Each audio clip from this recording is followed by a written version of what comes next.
بسم اللہ الرحمن الرحیم۔ دوستو پچھلے قسط میں آپ نے دیکھا کہ ارطغرل پر حلب کی راہ پر جاتے ہوئے مارکوس نے حملے کی کوشش کی، لیکن وہ خود ارطغرل کے جال میں پھنس گیا۔ ارطغرل نے اسے پکڑ کر اپنے ساتھ جہاں پر اس کے باقی ساتھی موجود تھے وہاں لے آیا۔ دوسری طرف کردوگلو اور تیتوش آپس میں بات چیت کر رہے تھے۔ تیتوش کردوگلو سے کہتا ہے کہ تمہارے آدمیوں نے افتتاحیہ کو پکڑ لیا، اگر اس نے اپنا منہ کھول دیا تو ہماری تمام منصوبہ بندی ختم ہو جائے گی۔ تیتوش گلدارو سے کہتا ہے کہ ہمیں یہ کام آج رات ہی ختم کر دینا چاہیے۔ یہ کام جس کی وہ بات کر رہے ہیں وہ سلیمان شاہ کو قتل کرنے کی منصوبہ بندی کر رہے ہوتے ہیں۔ تیتوش اپنے آدمیوں کو بلاتا ہے، قبیلہ بلاتا ہے اور ان کے ذریعے سے سلیمان شاہ کو قتل کرنے کی کوشش کرتا ہے۔ دوسری طرف گلدارو مارکوس پر تشدد کر رہا تھا اور اس سے قلعے کا ٹھکانہ معلوم کرنے کی کوشش کرتا ہے، لیکن ارطغرل اسے منع کر دیتا ہے۔ ارطغرل اسے کہتا ہے کہ بھائی غصے کی حالت میں بھی ہم میں اور شیطان میں فرق ہونا چاہیے۔ گلدارو غصے کی حالت میں دوسری طرف جا کر کھڑا ہو جاتا ہے اور ارطغرل بھی اس کے پیچھے چلا جاتا ہے۔ ارطغرل اس سے پوچھتا ہے کہ آپ بھائی آپ ٹھیک ہو، لیکن گلدارو کہتا ہے کہ نہیں میں ٹھیک نہیں ہوں۔ اس کافروں کی ہمت تو دیکھو، کہتی ہے کہ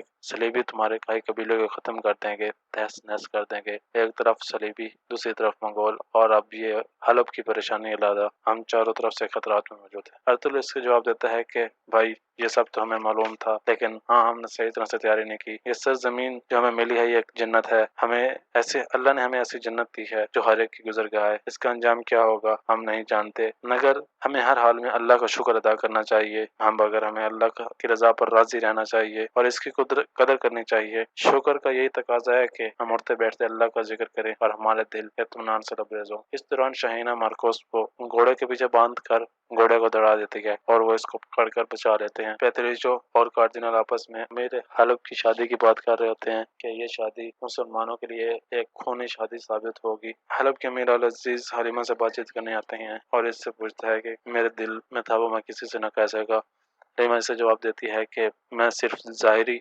شادی کی ظاہری وجوہات پر ہی خوش ہوں، مجھے آپ کی دلی خواہشات سے کوئی لگاؤ نہیں ہے، میری صرف آپ سے ایک خواہش ہے کہ اگر آپ وہ پوری کر دیں تو، اور وہ اپنے بھائی کی رہائی کی خواہش ظاہر کرتی ہے۔ اس کے بعد العزیز ناصر کے پاس آتا ہے اور اس سے کہتا ہے کہ ایک مہذب شہزادی کا ایک بادشاہ کو بہانے سے انکار۔ ناصر امیر حلب سے پوچھتا ہے کہ شہزادی نے کیا کہا ہے، تو اسے کہتی ہے کہ اس نے نہ ہی کوئی خاص مطالبہ کیا ہے، نہ ہی دنیا مانگی ہے اور نہ ہی عیش و عشرت، بس اپنے بھائی کی رہائی کا مطالبہ کیا ہے۔ ناصر اس سے کہتا ہے کہ امیر آپ پریشان مت ہوں، کل انشاءاللہ شہزادے شہیر حلب میں ہوں گے۔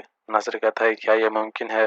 وہ کہتا ہے ہاں یہ ممکن ہے۔ دوسری طرف ناصر انہیں پیغام بھیجتا ہے کہ شہزادہ شہیر کو جلد از جلد حلب بھیج دیا جائے اور ادھر نور گل کو واپس زندان میں بھیج دیا جاتا ہے۔ اس قسط میں اتنا ہی، ملتے ہیں جلد ایک نئی ویڈیو کے ساتھ۔ اپنا اور اپنے پیاروں کا خیال رکھیں۔ اللہ حافظ۔